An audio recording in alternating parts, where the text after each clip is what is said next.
Gamers of Reddit, what is the scariest, most disturbing, or eeriest game you've ever played? Mild as hell, but I just don't do well with anything scary. Subnautica. It's not even a horror game, but that game had me on the edge of the seat when I first started playing. All those weird noises, the Leviathan guarding the ship, man, I was afraid to move anywhere. From someone who's never played it but has only heard about it a lot, I honestly thought it was like a horror subgenre sort of game. Everyone talks about how freaky it is to play. Maybe I'll have to try it out at some point. Story 2. Eternal Darkness, Sanity's Requiem. That game screwed with your head so much using the sanity meter. For those who haven't played it, here's some of the things that would happen. When entering a room, the character may turn into a zombie and die a moment later, or after going through some doors. Attempting to cast recovery may cause the character's torso to explode, resulting in a fake death of the character. When entering a room, the character's limbs may explode in a systematic order, going from the head, the arms, and then the torso, resulting in a fake death of the character as well. When entering a room, the character may shrink or grow while moving. This is most commonly seen in the strange curved corridors of the Forbidden City. When entering a room and when holding a gun, the character can shoot at nothing at random times, or turn around and shoot at the camera, leaving a fake bullet hole in the screen, similar to the prologue of the James Bond movies and in Resident Evil 2. When attempting to reload a gun, it may go off in the character's stomach, resulting in a fake death of the character. This is most prominent in Max's chapter, for he is the only one without a bigger gun than his flintlock pistols. Revolvers and other chapters have been known to cause this phenomenon to occur as well. When entering a room, the character's head falls off but can be picked up and levitates on the screen reciting Hamlet. The screen goes black as if the TV went off. Bugs may appear to be crawling on the TV screen. The game will lower the gameplay volume while displaying a green volume bar, similar to real on-screen TV settings. The screen goes black and changes to video mode, and you will hear your character getting eaten until they die. Even without a break-free control stick, the unseen zombie can still be pushed away. A false sneak preview of a sequel to the game called Eternal Darkness, Sanity's Redemption,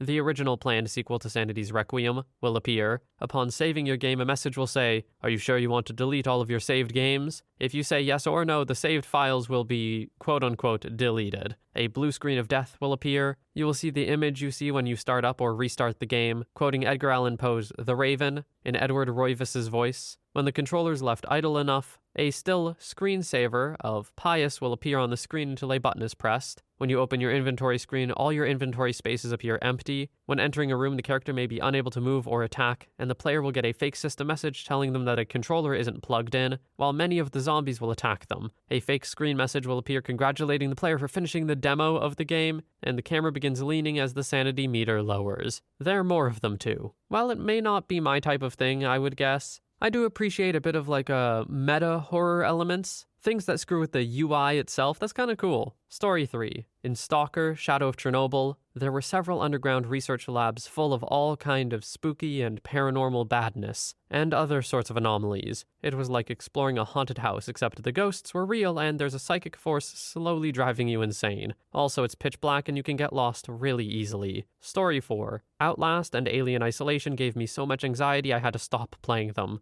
I managed to complete Outlast and Outlast 2, but I haven't touched Alien in years. There's no way I'm going through 20 hours of that crap. Story 5. Spooky's House of Jump Scares. It starts off cartoony with the cardboard cutouts, but it goes downhill fast. And they keep doing the cardboard cutouts to keep you on your toes. Story 6. Outlast games are way too intense for me. Crap gets over the top and there's tons of really good jump scares. I love horror games, but I can't play it for more than 30 minutes at a time without getting mild anxiety and feeling panicked. Another game that's similar is Alien Isolation, but I love that game so I don't mind the stress. Story 7. When I was 10 or 11, I played this PS1 game which always freaked me out. I don't remember the name, but there was a story segment at the start of a dude with wings. The king got jealous and ripped the wings off this guy and threw them into an acid lake. Guy wakes up, throws a scarf around his melted neck, then the game starts. Scary for my 10-year-old self. I think it was rated 18+. Story 8. Alien Isolation. You get guns and you fight androids and other people, but the xenomorph is indestructible. If he catches you, you're dead. Fear is the perfect blend of action and horror. You never feel trapped and you can always fight your way out of a situation. I don't dig survival horror games where the scary part is not having weapons and having to hide or run away from everything, or when the controls are so bad that the gameplay is more difficult. Looking at you, Resident Evil. Hey, I take personal offense from that last part. Resi 7 is one of my favorite horror games of all time. That and Outlast go crazy. I love them. And I think for Resi 7 at the very least, You have, enough ways to fight back most of the time, and I feel like the horror element is super diminished if you can fight things back all the time. One of the reasons I like Outlast, too. Story 9. Fez actually weirded me out severely. It starts off innocent as Mario Bros. Soon you encounter puzzles as challenging as Zelda puzzles. Eventually it reaches missed levels of complexity, where you're deciphering multiple codes and interpreting obscure clues. Just when you thought you grasped the perspective-shifting concepts, it throws everything for a loop again. The puzzles reach the point where it's impossible without doing outside research. Obsessed with getting every last piece, you just start to Google the answers, and come to find that despite hacking the game, nobody has actually solved the final puzzle to this day. At 3 a.m. after hours of play and during a manic depressive time in my life, I was researching the creepy encoded poetry with references to Masonic sacred geometry and clues like the lists of dates hidden in the game's soundtrack that nobody knows the significance of. Considering the game's theme of higher dimensional beings trying to teach lower dimensional beings how to see beyond their own perspective, I seriously felt like the game itself was a message from a higher dimensional being trying to teach me the same. I felt small, humble, and lost in a confusing universe. Phil Fish, Fez's creator, may have been a jerk, but he was a genius. Story 10. Manhunt. That crap was pretty intense when it first came out, using things like piano wire to not only choke people to death but to actually saw the guy's head off. Also came with classic lines such as "I can smell the crap in your pants" whilst being hunted. Story 11. Clock Tower for the SNES. It was a lot more tense and scary than I thought a 16-bit game could actually be. Find a translated ROM and use the spoiler-free walkthrough on game FAQs. Story 12. Parasite Eve for PS1. Playing it as a kid probably has something to do with why it was so scary to me, but seeing people infected with a sentient parasite and grotesquely mutating was pretty intense. Story 13. Condemned Criminal Origins. The enemies try to circle around you and surprise you from behind. It's easy to forget about them until you get whacked in the head with a 2x4. Story 14. Penumbra Overture is scary crap and has a terrific story as well. The entire series is great, although Requiem is more like added content than anything. The SCP games were super lo-fi but actually pretty terrifying too. Maybe it's just the era I grew up on YouTube and horror games, but SCP Containment Breach holds a special place in my heart. That weird, bloody cheese puff looking dude. When I think of horror monster or antagonist, that is one of the first things that comes to my mind. Story 15. Hellblade, Senua's Sacrifice. It's a story-oriented, dark action-adventure game steeped in Norse mythology and created in collaboration with neuroscientists and people who experience psychosis. If you put on a headset and really let yourself sink into it, it has the potential to really mess with your mind. It did for me anyway. A beautifully executed experience and a true example of a video game as an art form. Story 16. Bioshock, hands down. At least in Dying Light, the thing giving me a heart attack was in front of me, but Bioshock has me scared of what I can't see, what's around the next corner or through the next door. Even with plasmids or big daddies on my side, I still get crap scared, and to this day I haven't completed it. I think also spending so much time on subs like r/submechanophobia, r/thalassophobia, and r/the depths below has intensified my fear of water to include games as well as reality. Story 17. There is no game that has filled me with a worse sense of dread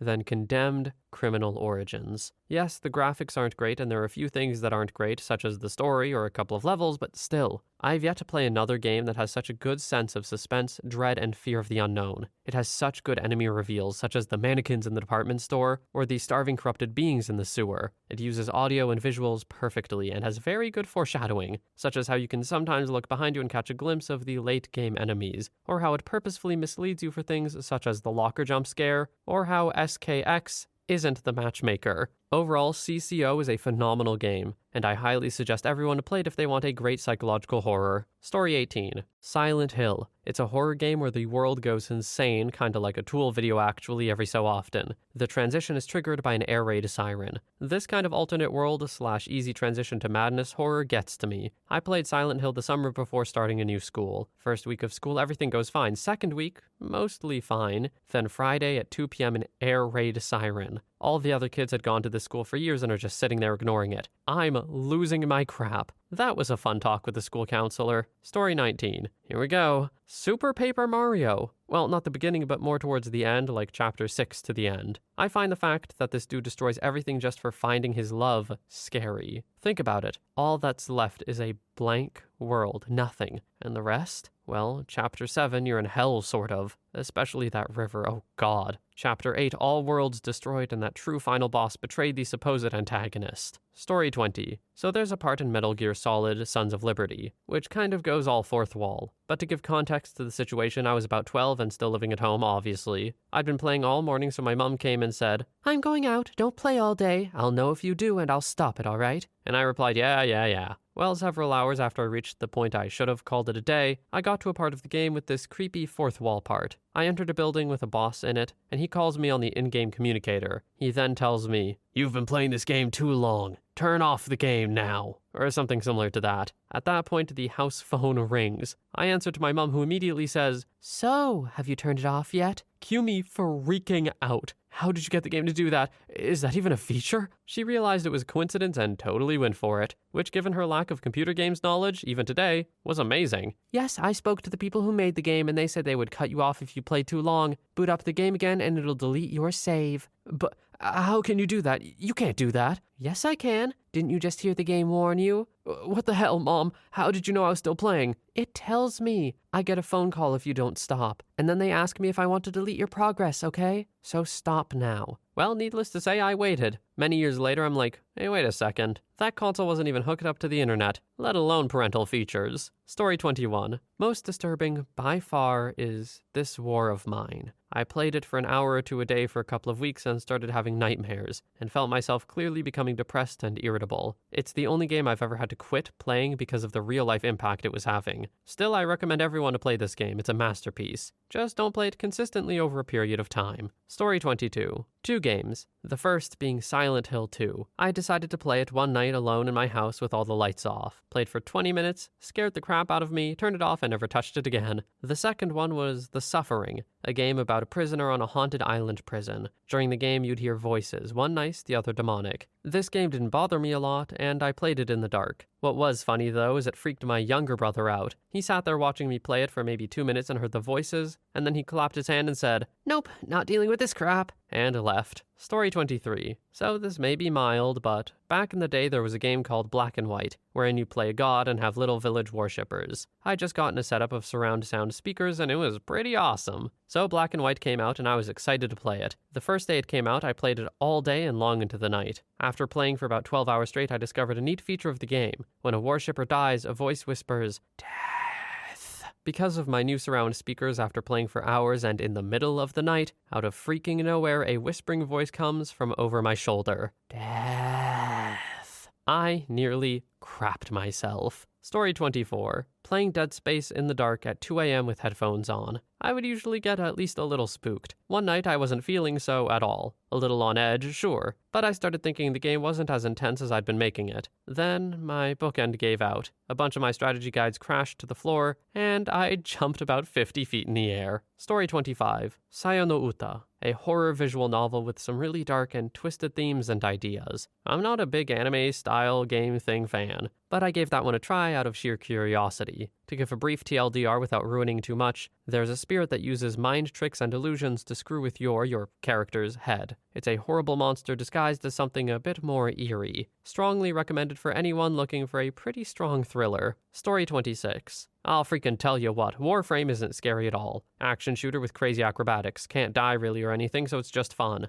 But damn, does the man in the wall get me every time. Long story short, after a late story quest, a person will appear randomly on your ship, and apparently he can spawn if you even just look away. Dude got me last night. Was talking to a buddy in the party, just minding my own business, kind of just looking around my ship, and I turn around and he's right freaking there, halfway hiding, leaning on the wall. I almost fell out of my chair. Story 27. Playing Condemned with headphones on. Walking through the department store with all the mannequins. Heard yelling somewhere in the darkness. Oh, hell no. I finished the game just without headphones. Story 28. There are a few runners-up, but straight up, without question, The Suffering on the PS2 is by far the most disturbing, scary, and fulfilling game I've played in the category of horror. Set on a remote maximum security prison island with a horrific past. You play as a death row inmate spending his last days before execution. A rapture happens, and various monsters and entities erupt from the ground and walls of the prison. However, they seem to be attached to the very place that they came. All of the monsters are designed from the various different ways prisoners and guards died on the island. For example, Mainliner is a creature which takes the form of a small, disgusting man that has needles jammed into its back, which represents the lethal injection. Noose Man is a head, torso with the guts ripped out, that leaps down from the ceiling with a rope around its neck to drag you up into the darkness. This represents the high rates of people taking their own lives on the island. I could go on, but I don't want to ruin the creature design for people. The story has very nicely placed moral choice options, which affect the storyline enough that you really notice an effect as the game goes on. The game has a button to switch between first and third person. The game is open world, and you're often allowed to take your own path. The characters are very well written, and they leave you questioning their true past all the way through till the end. The game is a very solid shooter when you do find the machine gun and other weapons, and the combat didn't feel like it took anything away from the immersion. There's a great balance between exploration and fighting. Honestly, if I were to wish for any game to get an HD remaster, it would be this one. I love it. I've yet to find a horror game that offers what The Suffering did. If you love horrors that don't just depend on cheap jump scares to scare you, then this is for you. In fact, if you like horror at all, you should play this. Story 29.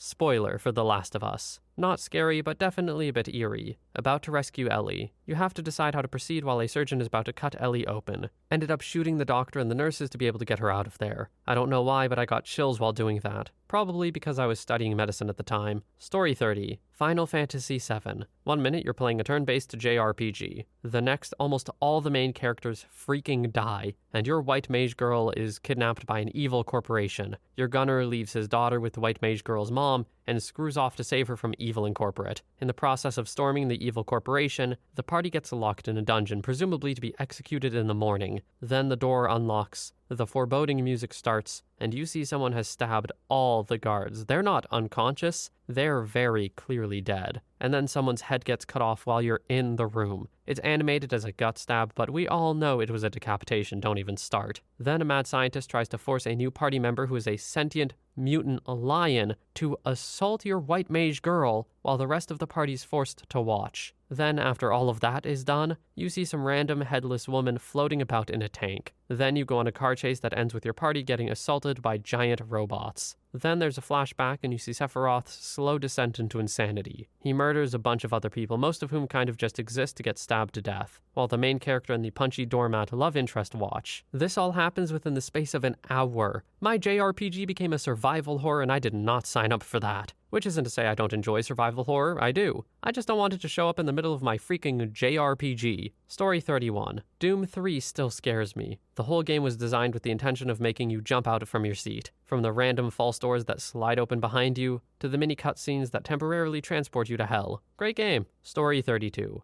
Amnesia, The Dark Descent. Being totally powerless to defend myself was awful. I managed to make it through the first part only peeing my pants. However, once I went into the flooded basement and saw invisible splashes of footsteps coming towards me, that's when the crap started to fly, and I fear quit with an Alt F4, and I haven't touched it since. I'm surprised it took this long to hear Amnesia be mentioned. Absolutely love this game. The sequel, a little less, but still good. But the experience of going through Amnesia for the first time, ooh, is so good. I haven't played it recently or even watched it recently, so hey, it might be dated now. Story 33. As silly as it sounds, Spooky's House of Jump Scares. I've played almost every horror game I can get my hands on, and so when the game was first in beta, I played it on Steam. After a while, you start to get into a pattern with most horror games. You start to lose that sense of dread of what is coming next. While Spooky's house isn't even close to realistic, has very little real horror elements, and doesn't try to convince you otherwise, its cartoon graphics and slowly evolving gameplay lulled me into a false sense of safety. I can handle jump scares, especially cute ones, and as you progress down the floors, you get more and more used to them. But after a while, the game changes, and whenever you feel yourself finally prepared for anything, it gives you something new,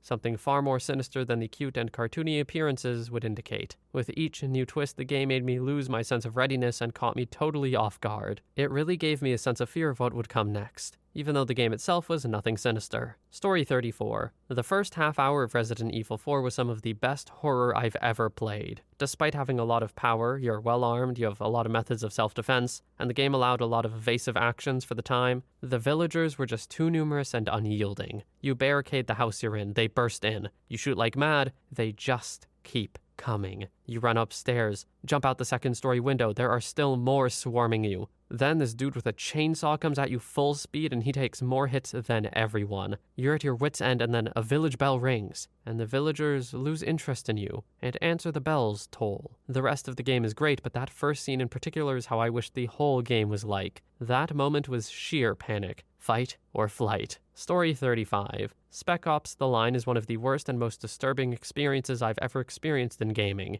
As a game designer, it is one of the few experiences that felt visceral and real. Very few times have I questioned my decisions to play a game, but it was a pleasure to play. It was the scariest to me because it showed me how easy it was for someone like a grunt or someone like me to just pull the trigger. No questions asked. How easy it was to marginalize the enemy into a deformation, them and us narrative. How I saw evil in everything else but me and the characters. How right it felt to be doing this, only for the mask to fall and to see my reflection in the mirror. This comment might get ignored, but it's the honest truth. It's had an effect on me that no game has ever managed to do. It enlightened me. Story 36. Inside. I was surprised, as I've played horror games and not really had much but jump scares. I turned Inside off after I pulled a worm out of a pig's butt, made me queasy. Town of Light. This game screwed me up for days. It's about an insane asylum, but not in the horror movie way. In the you get to live a patient's life, including all of the horrible treatments they put her through, like electroshock therapy or getting strapped to beds, etc. And you got to relive her memories. I don't want to ruin the end, but spoiler, it gets worse and has the saddest ending. Partially because it's based in history. As someone with a history of mental illness, this game wrecked me. I cried for at least an hour after the credits and could barely turn it off. Story 37. Spec Ops: The Line. If you haven't played this one, it's well worth picking up. Not as much scary as it is eerie. The longer the game goes on, the more disturbing it becomes. The beauty of it is that the game isn't scary or eerie if you play a random chapter with no prior knowledge of the story. However, if you pay attention to what is happening, it is a deeply disturbing and thought-provoking tale which deals with war, morality, American involvement overseas, and much more. Made me think more than almost any other game I've ever played. Bonus. Only game with the loading screen tips that give you the shivers. Story 38. I really liked Stanley Parable, but it gave my friend an anxiety attack. When I played it, I thought of it as a more self-contained story, like how the choices you make are both futile and significant at the same time. Apparently, when he played it, he thought of it as a microcosm of reality itself. By the way, for anyone who gets stressed out by thoughts, such as is everything predetermined, is free will an illusion, etc., etc., the way I think of it is like this. If you play 100 games of chess, having your memory erased after each game and always make the same move, it'll be easy to guess what move you'll make first in game 101.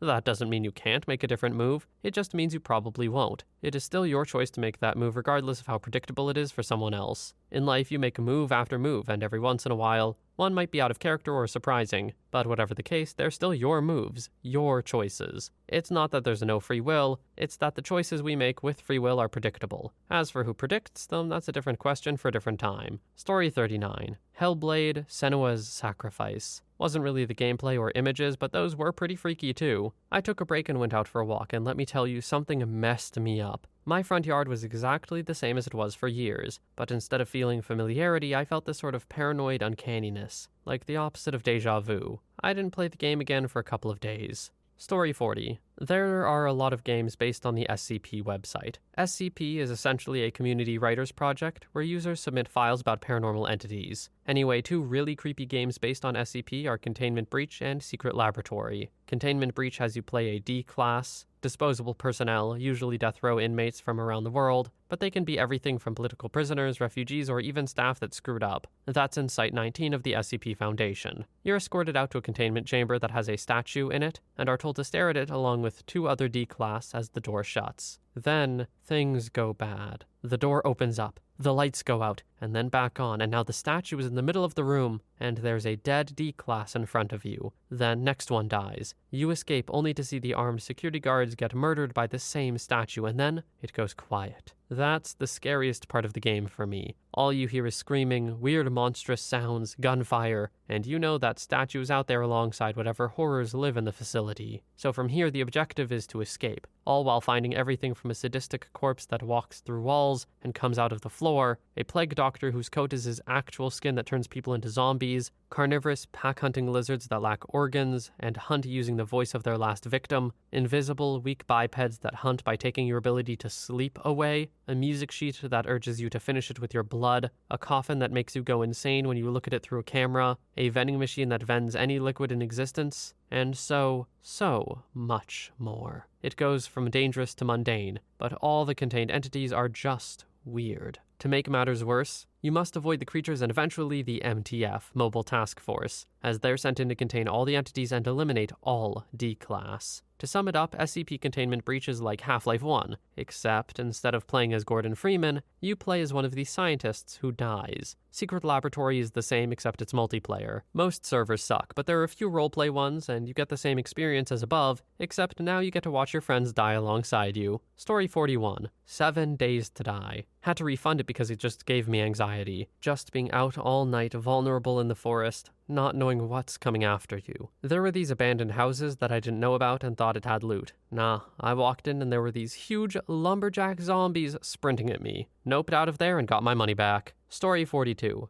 Dying Light. My friends bought it. I hate zombie games but love my friends, so I bought it. I was having fun just hitting zombies while I was standing on a roof. Then the zombie runs up and climbs onto the roof next to me. Who said zombies could run? Story 43. Metal Gear Solid 5. The Phantom Pain. Spoilers ahead. Basically, you spend a crap ton of time building up a mercenary group. You have to physically go out into the field and recruit them. There's a deadly parasite outbreak back at base and you have to personally, in-game, end a bunch of your men. You enter a room to find about 6 or 7 of your men arguing. They see you and decide that whether or not they live is up to you. They stand there and salute as you execute them one by one. Every time one dies, you hear, "Staff member has died. Staff member has died. Staff member has died." I had to put the game down for a few days afterwards. It still messes me up thinking about it. Story 45. A bit of an unconventional answer, but Long Dark. I think it's finally out of beta. I enjoy a lot of crafting survival, and Long Dark just caught my eye because it has such a cool art style, and I liked the idea of a more realistic survival game taking place in the Arctic. It reminded me of Hatchet, which I really liked reading when I was a kid.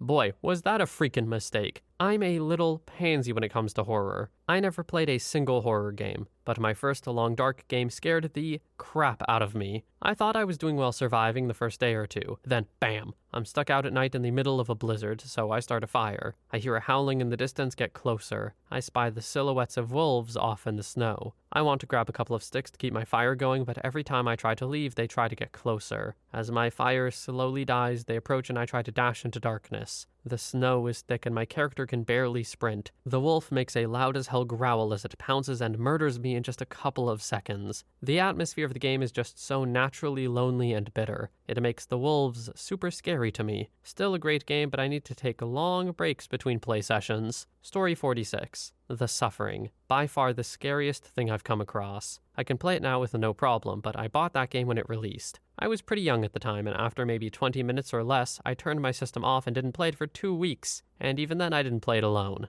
I wish Midway would make an HD version, but I doubt that would ever happen. Story 47. The scariest moment in gaming was when I was young and played Super Mario Sunshine. There's a level with the stingray, and it breaks up into a swarm of smaller stingrays. The setting and music make it incredibly eerie. I don't know the exact moment because I've never played Super Mario Sunshine, but it is interesting to think about how developers can sort of tune horror for different age groups. Because I have no doubt that the scene with the music and ambiance, it was the perfect setting for a child to be scared but probably not an adult. Or at least the adult wouldn't be as freaked out. And I just want to say that's a really impressive part of craft. Turns out they might know what they're doing at Nintendo. Story 48. I don't know if it was the scariest, but the one that stuck with me is Eternal Darkness: Sanity's Requiem. It was a creepy game that messed with you as the gamer. It would do things like load a room upside down, end you for using a healing spell, have a dripping trail of blood following you from the ceiling, or spawn a room full of enemies before the screen flashes and suddenly, you're where you were before the game messed with you. It would also turn down the volume on you or throw a save corrupt message on the screen from time to time. Story 49. Echo the Dolphin. Man, I still get chills playing that game. It was for Sega Genesis and I suggest you all try it. It's a bit cryptic and there's no shame in using a guide. I'm pretty sure that game is what started my fear of the ocean. Story 50. Not a game, but a level within a game. Vampire the Masquerade Bloodlines, the Ocean House Hotel level. The essence of the game up until that point is you've been turned into a vampire, and when it comes to the world of mortals, you're awesome, like some kind of superhero villain fruitcake. You do some stuff with your new powers, enough to get a feel for them, and to start to feel that you're quite powerful. Then you get sent to deal with a problem at an abandoned hotel. Once you get into the hotel, that's reversed. Something in the hotel hates you, and there's not a thing you can do about it. As you walk past pictures on the wall, they'll start to shake and then fly off the wall at you, damaging you, so there's a real threat. At one point, you walk into a dead end and hear a child whisper, "He's here." And when you turn around,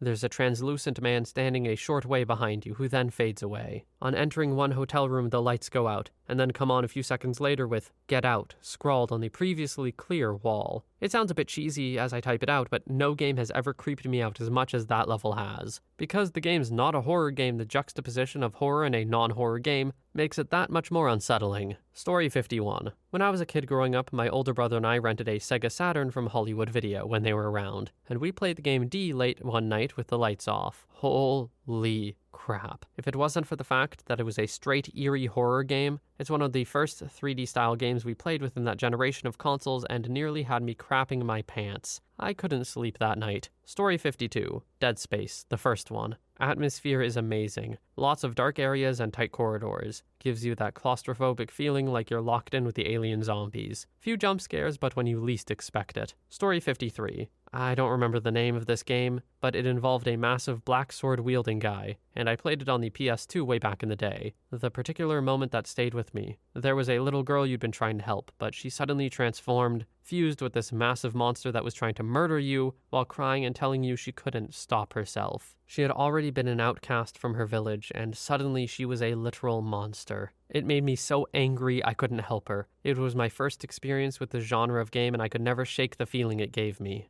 Story 54. Outlast's Whistleblower DLC was screwed up. A crazy surgeon sewed lady bits on some guy in order for him to bear a child. He ended up doing that to a lot of people. When it didn't work, he murdered them, and some bodies even had human heads stuffed up the makeshift lady parts. When the surgeon catches you, your dong is then cut in half from an electric saw. Outlast, man. Outlast will screw you up. Story 55. Alien Isolation. The AI controlling the alien in that game is pretty crazy. It will actively hunt you down. And one of the scariest things ever is if you know it's nearby and accidentally make a noise. You hear its pounding footsteps as it comes running for you. My buddy had it on his Xbox One, and if you had the Kinect set up fairly close to you, it would pick up a noise as subtle as your breathing. Meaning if you hid in lockers, you needed to hold your breath IRL. And try not to yell or curse if something startled you, because the alien would hear you and would come looking for you. Story 56. Honestly, any game with Mario in it, let's review the facts. 1. Donkey Kong.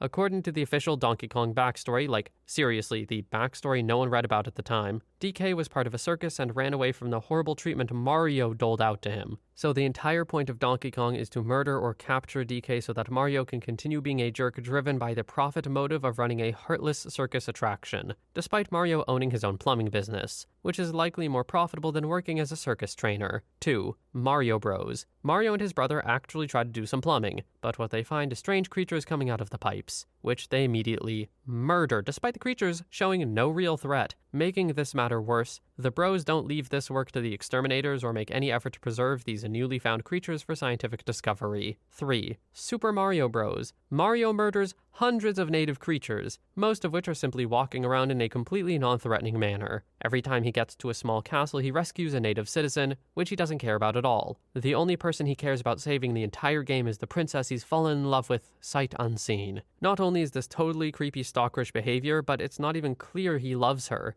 and he may simply hope to con her for her money, and it's totally a sign of toxic masculinity. 4. Super Mario Bros. 2. It's made abundantly clear the entire game is a play by a bunch of actors, but that doesn't stop Mario from murdering his fellow actors with bombs or tossing them into each other because of his abusive streak. 5. Mike Tyson's Punch-Out! Mario works as a referee where he chooses to work every single fight of a young fighter's career. He works these fights where the young fighter fights guys with no business being in the ring. Seriously, when your nickname is Glass Joe, maybe boxing isn't what you should be doing for your career, but Mario doesn't care. His entire purpose is getting this young fighter through surprisingly easy fights in order to get them an impressive record without actually gaining much in the way of real skills, so that the young fighter can be cannon fodder for a known assaulter. 6. Mario Kart. Despite enjoying a day off from abusing circus animals, murdering natives, fixing boxing matches, abusing and murdering castmates, and feverishly stalking a woman he's never met to enjoy a leisurely day of go-kart riding with friends, Mario needlessly weaponizes the game because his bloodlust is uncontrollable. Worse still, despite Mario setting up all these races and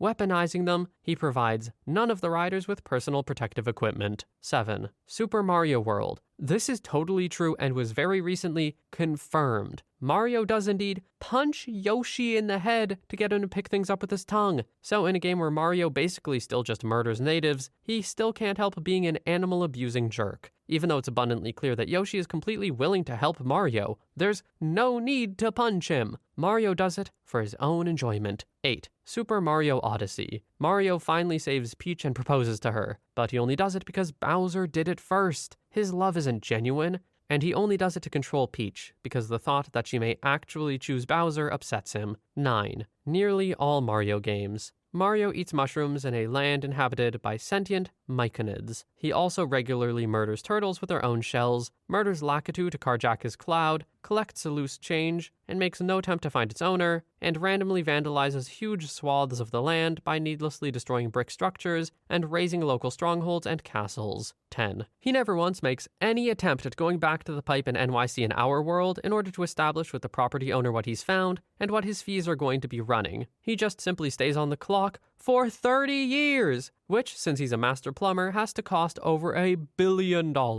And he does this with zero regard for how that may be a financial burden. So, in conclusion, Mario is an abusive sadist who punches friends, lusts after a woman he's never met, murders natives, fixes boxing matches, can't enjoy a leisurely day of go-karting with pals, and screws over what must be a very trustworthy client. And I can conclude, any game with Mario qualifies as being the most disturbing. I just have a strange feeling that OP might not be the biggest Mario fan. The punching Yoshi thing is messed up though. Does he do that? Is that real? OP says it's confirmed, but I don't trust it right off the bat. If it is though, come on Mario, what are we doing? Story 57. Eternal Darkness on the GameCube wasn't the scariest game ever, but it screws with the player in very cool, unexpected ways. The most intense one is where they fake a blue screen of death and states the memory card was wiped. As a young, angsty gamer, oh boy, that did not sit well with me. Story 58. I want to preface this by saying I'm sane and don't have mental issues. Hellblade, Senua's Sacrifice while wearing surround sound headphones. The voices non-stop. Those weird blob monsters that I've seen in my dreams well before I ever played the game.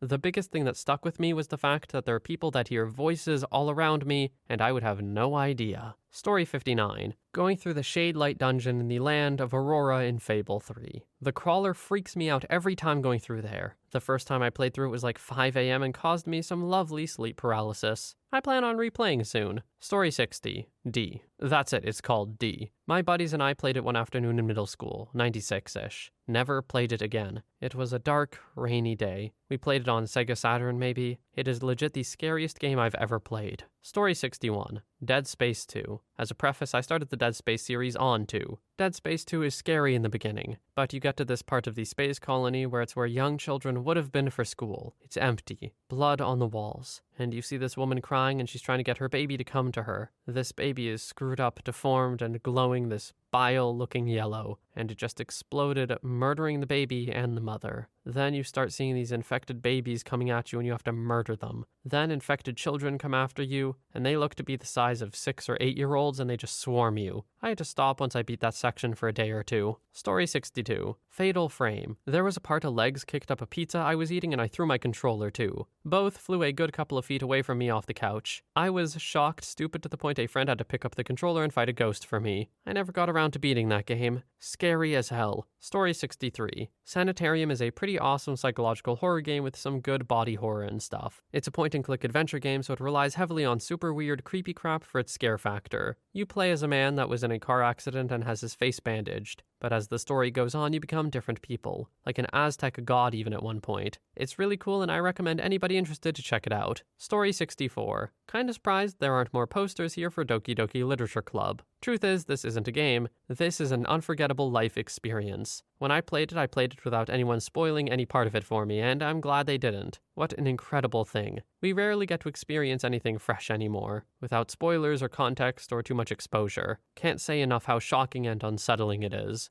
Now, I'm going to say this as a Doki Doki enjoyer. I don't necessarily think there are things in Doki Doki you can't find in other games that embrace the genre more wholly. I feel like a lot of its wow factor, or shock factor, if you will, is from the fact that it presents as a normal anime visual novel. And while they absolutely used that twist well and it was a great experience and good game, to call it like an unforgettable life experience is a bit much to me. But hey, I'm not here to crap on anyone's parade. If OP really likes the game, absolutely. But I do think that a lot of games do what it does better. Story 65, Alien Isolation. Doesn't scare me quite as it did at first, but it is by far one of the scariest titles I've played simply for the feeling of being hunted by something that is hard to predict. And while you have a chance to defend yourself, it's more of a last resort than anything. The uncertainty of when it's going to drop out of event next held me in suspense for the entire game. Story 66, Five Nights at Freddy's. The entire franchise scares me more than anything else. It legit gave me nightmares. I say this as a horror game veteran.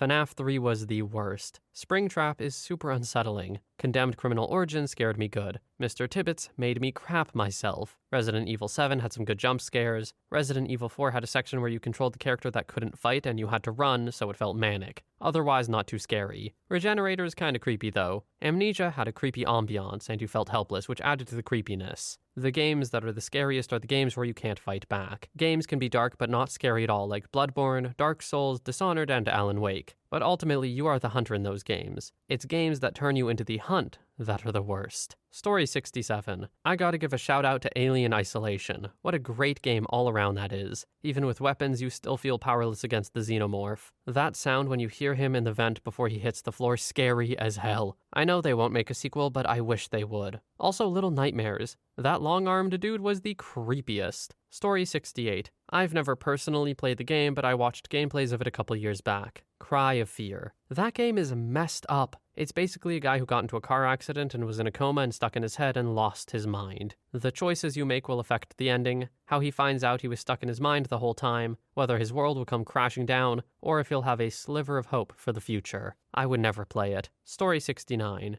Is it Fear with the little psychic girl? If so, that. Going to cling down the first ladder and the animation swings you around and the little girl is right there. I swear, some crap came out. I didn't have the balls to look up. I just turned it off and it sat on my pile of to-play games for years. Story 70. Doki Doki Literature Club. That game got under my skin, man. Made me feel sick in a twisted good sort of way multiple times while playing it. Seriously, check it out. It looks like your standard weeb dating sim, but it's so much more. Story 71. Way back when games were created for a player to play games solo, there was no online multiplayer version. We had some FPS games that were pretty cool shoot-em-ups. But then came Duke Nukem 3D. It had a bigger world. In the final battles, you were going after the devil. As you went further down a tunnel, the music, and at a certain point, your speakers would blare out the most evil and demonic sound you have ever heard. I jumped out of my seat. Yeah, there's definitely something to be said about the first time you experience something. In horror, that's a very powerful thing, even if it's not necessarily from a horror game. The first time you know that something can be done in a medium, it's an effective and powerful moment for sure. Story 72. I wouldn't find it scary now, but back when I started playing Doom in 1993, 5-year-old me was scared crapless. Being trapped in dark rooms, hearing the calls of various unseen demons looking to murder you, not knowing how to get out, that kind of scary atmosphere was unheard of in games before it. Why were you playing Doom at 5? Like, come on. Yeah, you're gonna be scared. That game's not made for 5-year-olds. Now, look, I'm not a prude who's like, you can't play these mature games if you're 5. But like, 5 is pretty young, man. If I played Doom when I was 5, I would have had nightmares for weeks. Story 73. I scrolled too far and I'm upset the classics weren't mentioned. Silent Hill 1 to 4. You'll find endless debate about which is the scariest, but let me tell you, even with its outdated PS1 graphics, Silent Hill 1 still disturbs me to this day. Silent Hill 2 is one of the deepest psychological games and forever a masterpiece, and 3 and 4, while not perfect, are memorable parts of a genre-defining series. Nothing has ever come close to them for me. If you love or even like the genre, you must play them. You're not a fan of psychological and surreal horror unless you have. Silent Hill 2 questions your sanity every step of the way, and makes you feel empathy for some of the most damn damaged and psychotic characters ever. Silent Hill 3 takes the whole series and doubles down, putting you into some of the most disturbing environments in gaming history. Silent Hill 4 plays into your natural human fears so well, it screws with your sense of security in a game by making you feel unsafe in the places you should. They're all so amazing. It's been almost 20 years and I don't think a single game has come close to that level of immersion, atmosphere, story, and fear that these games presented. Fatal Frame. The first one is great, but the second, Crimson Butterfly, is just such an amazing take on Japanese horror, it's hard to pass on. It is one of the only games that I've owned for over a decade and still have only played once because I haven't got the nerve to play it again.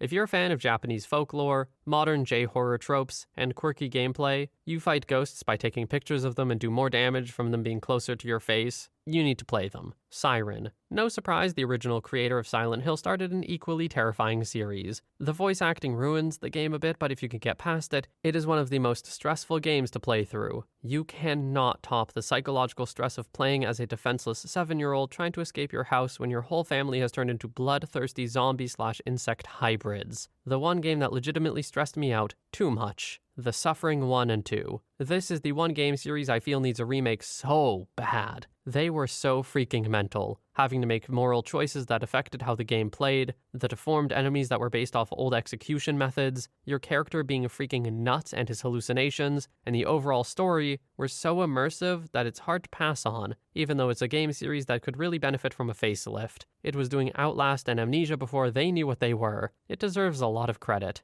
Story 74. Probably Amnesia: The Dark Descent, though I'm going to throw out some less obvious ones that really freaked me out too. Ravenholm in Half-Life 2 was terrifying from the moment you arrived there, and when I was really young I played a game called 40 Winks on the PlayStation. That was scary to younger me, a game for kids about being stuck in a nightmare. Story 75. Doki Literature Club. If you can separate yourself from the game, it's not disturbing at all. If you do that though, the entire game is pointless. This game is responsible for one of the 2 panic attacks I've suffered in my adult life due to some, unique life experiences. It well and truly got under my skin. Story 76. Nobody here mentioned Condemned? As I remember, you're an investigator, going through a rundown, haunted town that's infested with crazy bums that try to murder you. There's a particular part when you're walking down a hallway and when you turn around, there's a group of mannequins all up in your grill. Not moving, just blocking you from going back. Then they start to move up when you're not looking at them. Story 77. I don't think it's been mentioned yet, but Slenderman always gave me the creeps. Nothing has made me jump higher out of a chair more than turning my character around to see that long, tall, white-faced bastard right in my face. Story 78. Amnesia definitely takes it for me. The fact you couldn't fight anything you ran into was terrifying, and the cracking noise the game made whenever you looked at a threat still haunts me. The game Agony, coming out this month, has some solid potential to be a candidate. Story 79. Dead Space, at least the first 2. Those games, I'd argue, made it even more scary because even equipped with the laser guns and crap, you were still utterly defenseless. The emotions played so heavy and felt so real in those games. Whatever Isaac was going through, you went through too. Those games would make me freak out and triple stomp a dead alien to make sure it was truly dead. That's how you know it was real. The desperation to just survive. Man, those games are great. Second answer, Lavender Town. That music is terrifying. Usually I try to explore every corner in a game, but not that town. I just wanted to get out as fast as possible. Story 80. Bioshock, the original. Not knowing anything about the game the first time you play it haunted me. And then once you do learn more about this underwater utopia that was turned savage thanks to plasmids, just a very eerie feeling. Also, screw those splicers that have hooks and climb on the ceilings out of holes. Story 81. Many years ago, the original Resident Evil for PS1. My older brother would play it in his room with no lights on, and I would just watch him play. Scared the crap out of us both. Story 82. I'm late to this and people might disagree with me, but Resi 4 still gives me goosebumps thinking about it. Playing it today might be a different story, but when I first played this game I was about 13, and I can remember the anxiety I had the first time I met a Chainsaw Ganado or the Chainsaw Sisters, and the goddamn Gardor was the worst. I can't recall how many times I'd psych myself up to face that dude, just to turn the GameCube off as soon as he broke out of his shackles and started chasing me. Story 83. Dead Space 2. After a while, it's not all that bad, but those jump scares still get me, even on my 3rd or 4th playthrough. The worst for me was on my second or third playthrough and I was waiting for an elevator. Out of nowhere, when the elevator opened, a mutated necromorph jumped out at me. I wasn't supposed to see mutated necromorphs yet, and there definitely wasn't supposed to be one in that elevator. So either the game glitched out or there was a very low chance of one appearing. Either way, it was the first and only time a horror game or movie has ever made me scream in fear. I unloaded so many bullets into that dude even after he died. I felt like I needed to murder him more than dead, more than any necromorph ever before. Story 84, The Forest on PC. When you've built a rickety shack in the woods and you can hear the cannibals sneaking around outside. They don't always attack. Much of the time, they just like to study your habits. You can look out of your windows and see the whites of their eyes in the darkness, and you never know what they'll do next. Horror games are scary in a lot of ways, but you can usually assume that whatever out there wants to hurt you. The unpredictability of the cannibals in this game adds a whole new level of creepy. When you venture out in the morning, you'll find totems, sometimes made with human body parts, near your base. You know they know where you live, and you know it's only a matter of time before they try to take you in the night. If that happens, you'll wake up in a pitch-black cave full of horrors and have to sneak out with nothing but a cigarette lighter to find your way. The visuals and sounds here are about as immersive as it gets in a good horror game, and you will be crapping yourself. Most of all, the ending. Man, it's a good ending to a story. If you haven't played The Forest, you're missing out on one of the best indie games ever made. Story 85, Thief Deadly Shadows. Unfortunately, when I played it, I made the mistake of looking up a playthrough of the Shalebridge Cradle level, and it scared me out of finishing it. However, the reboot game they did recently kind of lacked any of the ambiance of Deadly Shadows and wasn't that great. I remember part of Fable 3 that scared the crap out of me. I think you were stuck in the dark. The soldier, who was your childhood friend / mentor, was injured, and you had to help him, and then the main enemy cropped up. Actually, quite a bit of the Fable series was creepy. Assassin's Creed Syndicate's Jack the Ripper DLC? Holy crap, that's creepy. Fun fact, I actually hated using any of the Jack abilities in the game. I think I also remember having a few scared moments playing Oblivion and Skyrim at various points. Story 86. My first playthrough of Alien Isolation was one of the most draining experiences for me.